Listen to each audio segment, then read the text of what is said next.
Hey guys, Chris Reibert here. Today we're doing a new video called Goblin 380 Build Tips and Tricks. A lot of you guys out there ask me, what's the best tool for the job? What head speeds? What setup do you recommend? Do you have any builds, tips, and tricks when building a Goblin helicopter or any helicopter for that matter? So this video is for you guys. Sit back and enjoy.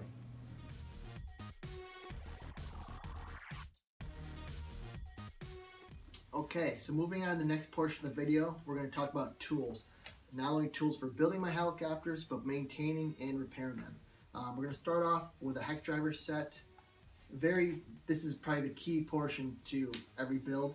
You want to make sure you have a nice quality precision set. If you use cheap hex driver sets, you're going to strip out the heads on the screws. You're even going to strip out the tip on the shaft of the hex driver. So get yourself a nice quality set. Next, you're going to want to get a set of calipers for measuring your blade grip arms, your servo arms. Digital pitch gauge. As far as lubricants and fasteners go, Loctite. This is also the #1 key to building a model helicopter. For me, I use blue for 95% of the build, and I use the red for the other 5%. We'll get into that in the next step of this video. Dry fluid goes on wet, dries dry. This stuff is awesome. I use this on my swash plate, my main shaft, my tail output shaft, and my pitch sliders. Next, we've got some standard super glue and thread. We'll get into that in the next section of this video. Acetone or rubbing alcohol, nail polish remover, great for degreasing threads, great for cleaning off the frame. Canopy reamer, for reaming out those holes in the canopy. That's a must-have in a field kit. Nice set of ball link pliers. Sharp scissors, I've always kept these in my box. They're great for cutting tape, cutting wires, trimming the canopy. Some synthetic grease. This is for the thrust bearings and the main grips, tail grips, as well as the spindle shafts. You've all seen this if you built an SAB kit. It's the SAB tool. It's used for putting a lock nut on a tail boom, but also for tightening your ball link grips.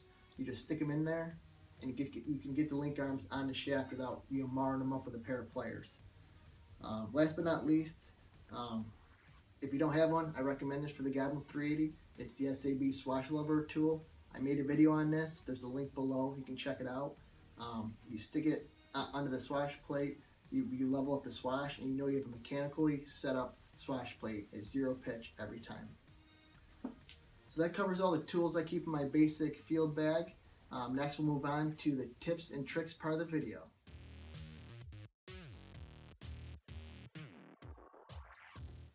Okay guys, so moving on to the next part of the video, this is really fun for me, the tips and tricks.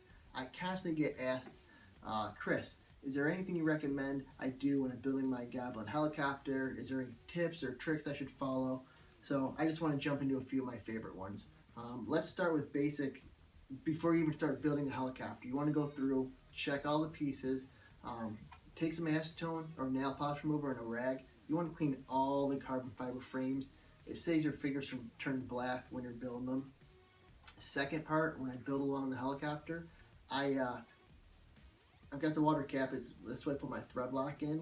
But also I have another one which I keep acetone or nail polish remover in, and I'll actually dip the thread in the acetone and clean it off before I put Loctite on to ensure there's no grease, and I always get a strong fit.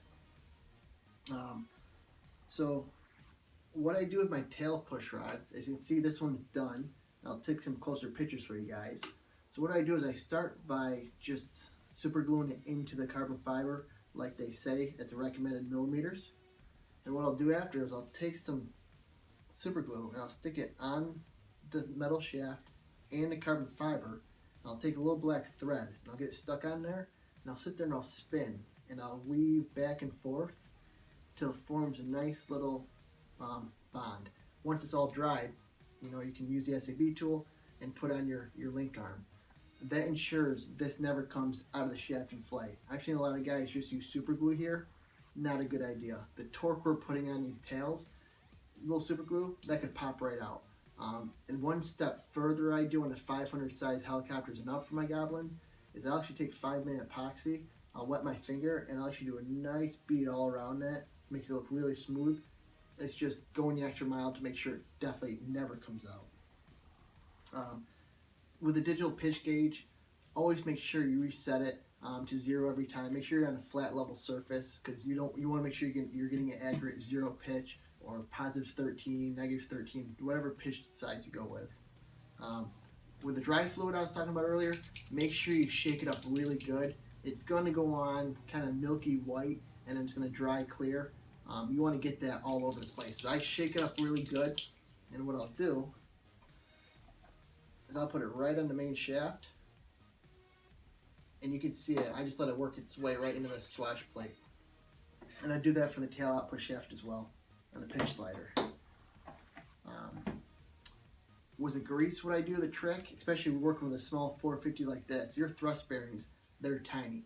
You don't want to make sure you get it on the inside, because then you're going to get some on the thread when you go to put it inside the spindle shaft. And that's not good if you're getting grease where your Loctite needs to go.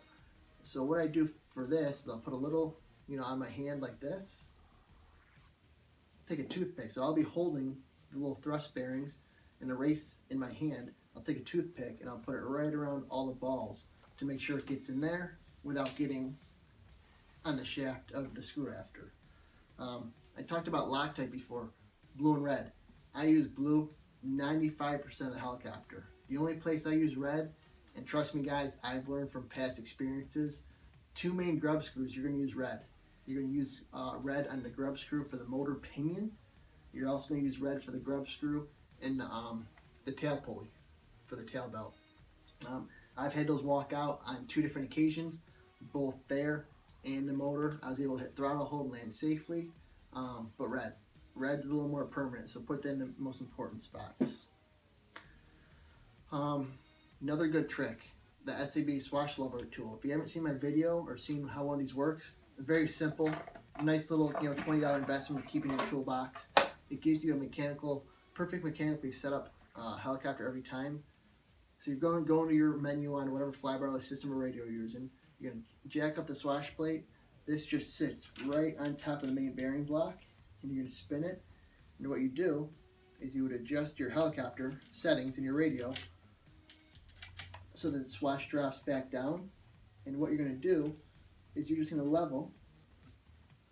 You're basically going to do all your adjustments, aileron, elevator, pitch, until the swash is sitting perfectly on there. Then you have a perfectly mechanically set up swash plate 0 every time. Another trick I like to do, I know on the bigger SAB helicopters they've labeled the grips 1, 2, 3.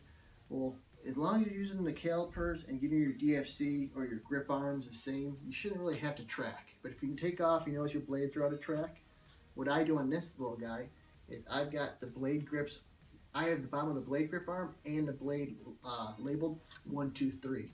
So if I see a blade's out of track, I'm going to start with blade 1, go a turn or 2 out and see if that made a difference. If it was at blade 1, I put it back, move on to blade 2, blade 3 until I get perfect tracking. So I think that's it for tips and one more good tip and trick. And I've learned, this is my 4th 380 I've built, getting the tail boom in. It's very easy. You've got the nut that holds on a tail boom under the flybarless mount. But what you want to do is try, instead of jamming this fiberglass boom in there, unscrew these 2 bottom screws for the tail servo plate so you can drop it down, slide your boom in, tighten up your nut, and then what you want to do is push back up on a tail servo mount to kind of pinch it in between the boom, then Loctite in your side screws. If you don't drop down that tail servo mount, you're going to fight like heck to try to get that boom in there, and you can crack it. So just drop it down about 1/8, slide the boom in, tighten the boom, smush it up. It actually bites into the tail boom, and that's what helps hold it in place. So I think that's all my tips and tricks. I'm going to take some up-close pictures for you guys so you can see some of the assemblies, where to apply the Loctite, stuff like that. And in the final part of this video, we're going to move into electronic selection and setup.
Okay guys, so moving on to electronic selection for the build, I went with a Scorpion HK3020 1000 kV for the motor.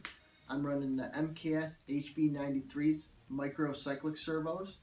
Inside I'm running a mini HV9780 MKS tail servo. I'm using, for flybarless control, I'm using the V-Bar Neo with the V control radio. For governing for the motor, I'm using the Castle Creations Ice Lite 100 with a Castle 10 amp BEC. I'm governing my head speeds at bank 1 at 2800, bank 2 at 3200, and bank 3 at 3400.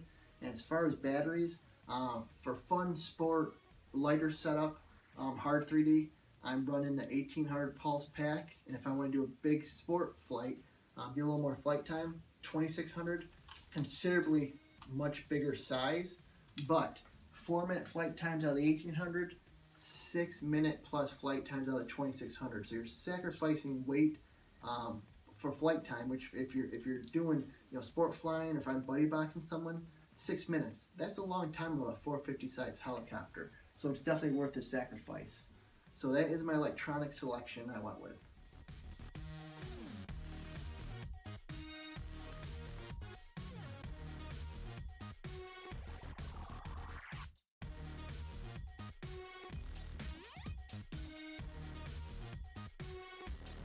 Okay, I hope you guys found this video useful. If you have any questions, shoot me an email at 3dandscalerchelicopters@gmail.com.